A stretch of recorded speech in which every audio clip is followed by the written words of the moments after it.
আমাদের এই যে গাজন মেলা চলছে বর্তমান, কিন্তু এই মন্দির 250 বছর পূর্বে এই মন্দিরের প্রতিষ্ঠাতা শ্রী কপিলচন্দ্র কান্ডার। এখনো এই অবধি বহু সন্ন্যাসী ওনারা ঈশ্বরপ্রাপ্তি হয়েছেন। যারা যারা ঈশ্বরপ্রাপ্তি হয়েছেন তাদের নাম আমি বলতেছি: পরমেশ্বরচন্দ্র মণ্ডল, যামিনী পাত্র, বটপাত্র, সুধীর মণ্ডল, ক্ষুদি মণ্ডল, ফণীন্দ্রনাথ মণ্ডল। এখন বর্তমান যে সন্ন্যাসী পাঠভোক্তা তার নাম নারায়ণচন্দ্র মণ্ডল, শিরভোক্তা মঙ্গলচাঁদ পাত্র, দেউলাভোক্তা অমল মণ্ডল। এই তিনজন বর্তমান সন্ন্যাসী আছে।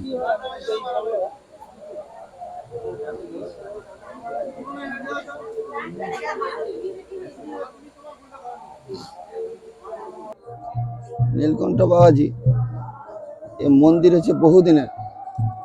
আমরা খুব ছোট তখন মন্দির দেখেছি, কিন্তু তখন ছোট ভাঙা মন্দির ছিল। আমরা বহুদিন আগে, আমরা তখন, আমার বয়স তখন হচ্ছে 23 বছর। 23 বছরের সময়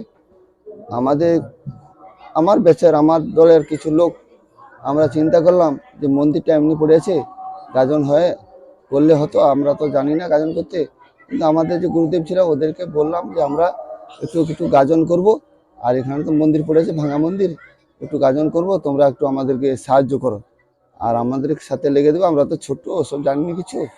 আমরা বললাম তাদেরকে, বলতে আমাদের গুরুদেব হচ্ছে ক্ষুদিরাম মণ্ডল, সুধীর মণ্ডল আর হচ্ছে ফণীন্দ্রনাথ মণ্ডল। এদের তিনজনকে ধরলাম, ধরে নিয়ে এরা গাজন নিয়ে আমরা গাজন চালু করলাম। চালু করবো যখন, তখন আমাদের যে নীলকণ্ঠ বাবাজি আসল ছিল উনি তখন নাই। উনিকে কি করতো না, আমাদের একটি পাগলা বুড়ো ছিল ছোটবেলা, আমরা দেখেছি। সেই বুড়াকে তো ওই মন্দির থেকে নিয়ে গিয়ে সেইখানে বান্ধারে ফেলে রাখতো। একজন কে তার নিয়ে পালিয়ে গেছে সে শিবকে। তখন আমরা বলছি যে গাজন যে করবো, মন্দিরে তো ঠাকুর নেই, কিভাবে গাজন করব? তখন বলে ঠিক আছে, আমরা ঠাকুর আনবো। একজন ঠাকুরকে নিয়ে এলো, ছোট ছোট শিব ঠাকুর একজনকে নিয়ে এলো, এসে তাকে দিয়ে আমরা মন্দিরে মানে গাজন শুরু করলাম। সে বছর গাজন শুরু করতে, তারপরে কি করলাম না, সে গাজন ছোট মন্দিরে ঠাকুর হয়ে গেছে বলে আমাদের গুরুদেব বললো যে ঠিক আছে, আমরা এখন ভালো ঠাকুর, বড় ঠাকুর নিয়ে আসবো। এই ঠাকুর তো ছোট্ট ঠাকুর, মন্দিরে মেকআপ করে না, আর আমরা খুব ভালো ঠাকুর নিয়ে আসবো। ঠিক আছে, ও বছর হয়ে গেল ও ঠাকুরে। আবার তারপরের বছর আবার একজন ঠাকুর আনলাম, সেই গুরুদেব আনছে, এনে আমরা পূজা হলো, গাজন হলো। সেই ঠাকুর আরো ছোট। আবার আমাদের গুরুদেব এক জায়গায় কাজ করতে গেছিল আমতা কোটালপাড়াতে।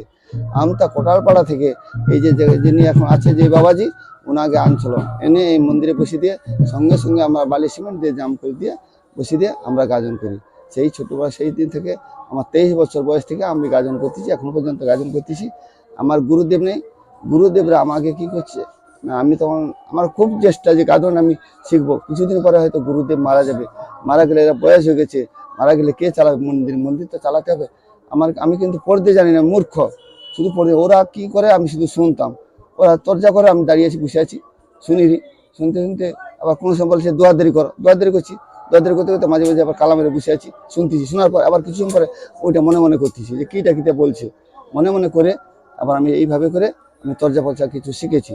শিখে থাকার পরে আমরা কি করছি না, গুরুদেব বয়স হয়ে এলো, গুরুদেব তো ভাগতা হতে পারছে না, আর আমি বাইরে বাইরে ভগতা করতে, ওরা গেত আমাকে নিয়ে গেতো, চলো মুখ দিয়ে গাজন করতে যাবো, চলো মুখ দিয়ে চলো গেতি। ওদের সঙ্গে আমি শিখে নিয়েছি। শিখে নিয়ে যাওয়ার পর আবার আমি কি করছি না, আমি গাজন করব তাহলে না, এখন ওরা বয়স হয়ে গেছে। আমাকে একদিন বলতেছে যে আর তুমি হচ্ছে গাজন করবে, আর তোমাকে পাঠ ভক্তা হতে হবে। আমি কইছি আমি তো পাঠ ভক্তা হতে পারবো না, আমি তো ছোট, আমি কি পাঠ ভক্তা হবো না। ঠিক আছে, আমি তো বলছি তুই পাঠ ভক্তা হও। আমি বলছি যে আমার একদম গুরুদেব, আমি শ্রীরামপুরে গিয়েছিলাম, সেখানে একদম মানে ব্রাহ্মণ ছিল, তার নাম মৃত্যুঞ্জয় পাঠক। উনি আমাকে বলেছিল যে পাঠ ভক্তা যদি, যে পাঠ ভক্তা সে যদি সঁপে দেয় তাহলে তুই পাঠ ভক্তা হবি, কোনোদিন পাঠ ভক্তা হবি না। পাঠ ভক্তা তাহলে তো সহ্য হবে না। ওরা যদি বলে তুই পাঠ ভক্তা হবি, যেদিন বলবে সেদিন থেকে তুই পাঠ ভক্তা হবি, কোনো অসুবিধা নেই। সেই কথা আমি বললাম যে পাঠ ভক্তা যিনি আছে, এরা আমাকে ধরছে পাঠ ভক্তা হতে হবে। আর গুরুদেবকে বলছে যে তুমি পাঠ ভক্তা নেই, আর গাজন তো হবে, পাঠ ভক্তা কে হবে তুমি বলো। তখন উনি বলছে যে পাঠ ভক্তাকে কাকে করবো, আর তুমি, এরা সবাই গিয়া তার গুরুদেবকে ধরছে যে চলো মন্দিরে। মন্দিরে আসে বলে কাকে পাঠ ভোগদা করাবো। গুরুদেব তখন বললো যে এই নারায়ণ ছাড়া আর পাঠ ভোগদা হওয়ার কারোর যোগ্যতা নেই, আর হতে পারবে না। এই বলে আমাকে গুরুদেব বললো যে তুমি পাঠ ভোগদা হও। আমি কি পারবো পাঠ ভোগদা হতে? আমি বলছি তুই পাঠ ভোগদা হ, আজ থেকে তোকে আমি পাঠ ভোগদা সঁপে দিলাম। তুই মন্দিরে বসে যে তুই পাঠ ভোগদা, আজ থেকে পাঠ ভোগদা, যেখানে যাবি তোকে যে বলবে পাঠ ভোগদা হতে তুই পাঠ ভোগদা হবি, কোনো তোর অসুবিধা নেই। উনি বলতে সেই দিন থেকে আমি পাঠ ভোগদা হচ্ছি। গুরুদেব আমাকে যখন মৃত্যুর সময় আমি গুরুদেবের বাড়িতে গেছি, যে আমি বলছি যে গেছি, উনি কিন্তু কথা বলতে পারি না, মুখ বন্ধ, মানে কথা বলতে পারে, বয়স হয়েছে তো, বিজনেস জায়গায় গেছে, উনি কথা বলতে পারি না।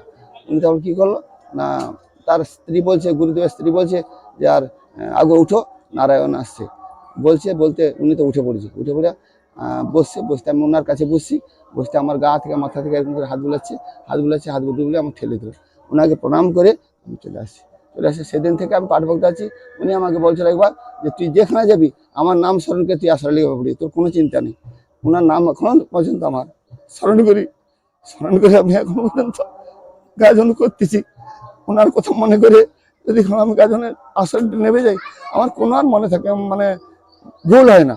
যতটা শিখেছি ওনার কাছে, ওনারটা লিয়ে সমস্ত চালু করে দিচ্ছি, কিচ্ছু আমার অসুবিধা হয়নি। এখন পর্যন্ত আমি সেই গাজন চালাচ্ছি আর কি। আমার নাম নারায়ণ চন্দ্র মণ্ডল, বাড়ি চান্দিমিনা গ্রামে, চান্দিমিনা পূর্ব দক্ষিণ পাড়াতে আমার বাড়ি। আমার নাম নারায়ণ চন্দ্র মণ্ডল।